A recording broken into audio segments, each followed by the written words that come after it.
Hello, this is Kinch, and I'm going to review a modified autumn plan we made recently. We took our autumn plan and turned it into what you see here, which is a 1-bedroom, 1-bath instead of a 2-bedroom, 1-bath.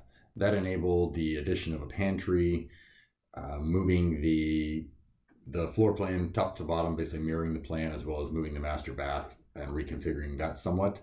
This overall building size is a 40 by 60. The living area is a 20 by 40. Also, a front porch was added. That's a 10 foot by 20 foot on the bottom left there, so it's covered porch. The garage doors are rearranged, and we included little squares for the 20-foot markings for where the columns of the building are located to make sure those would not interfere with any doors or windows being placed where they would like them placed. The master closet was also enlarged quite a bit. You can see that it's about the same length as the master bedroom, which is just over 13 feet if my notes are correct. The living area is 11 by 16. The bedroom is 14.5 by 12.5, not including that little cutout on the bottom left next to the master bath. Pretty simple plan here, but someone basically probably needed to customize so they could show it to a builder to get quotes and such.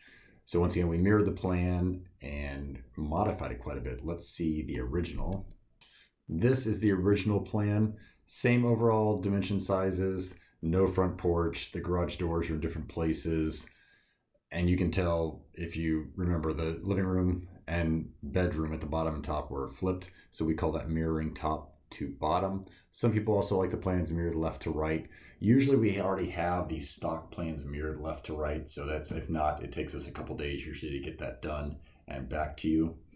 Some people want them mirrored left to right and top to bottom. We've also had people mirror them half, like only mirror half of the plan, which is kind of interesting when you split the great room into a living room and dining room section, is what we've seen happen over the years.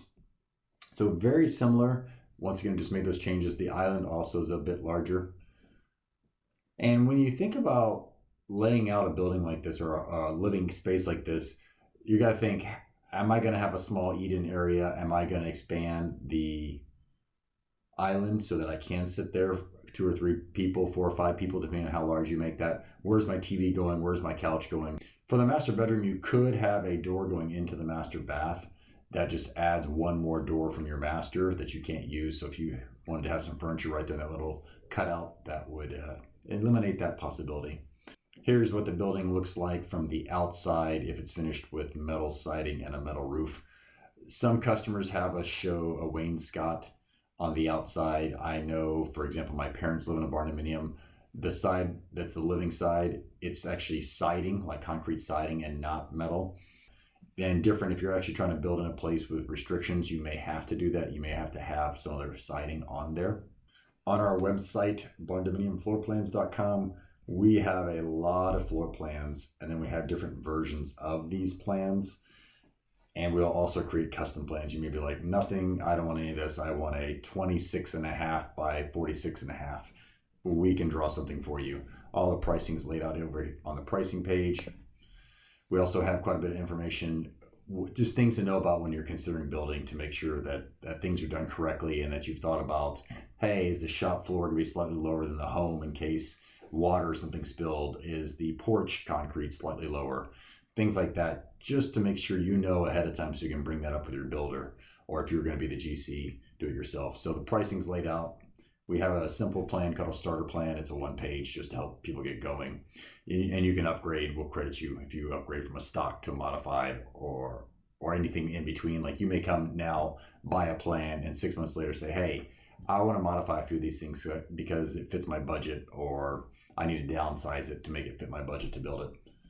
And once again, the FAQ page is pretty helpful, as well as the building process. We have a calculator a simple calculator to put in pricing. You can say, hey, I think it's 120 bucks a square foot or 200 bucks a square foot where I'm at. But the very common questions, most of them are answered on the website. Even financing, we'll send you a list of people if we have more than one for your state. Pricing slabs, thinking about the slabs once again, the different types of buildings, as well as design and sketch tips. I'll click on that next. But this is just some different pictures and once again, more information so you can understand. Oh, I mean, I said design tips and I clicked on the wrong one. So it's talking about slabs. And one thing I can tell you is right down here it says local concrete club. I highly recommend having someone local. And once again, if you're actually going to lay out your own plans, some different tips and ideas to help you think about, once again, where the furniture is going, where's the TV going, do I have room for a coffee table and a couch and still seats at the island? So quite a bit, even some examples. You can also print out this piece of paper so that you could sketch on it and draw out some different things. These are just examples we have. Any questions? The best way to contact us, we can definitely give you a phone call back, but we start everything off with the contact page. You can email, basically this sends us an email. We will reply to you. You can send us any attachments, any drawings and such. Any questions, let us know. Thanks.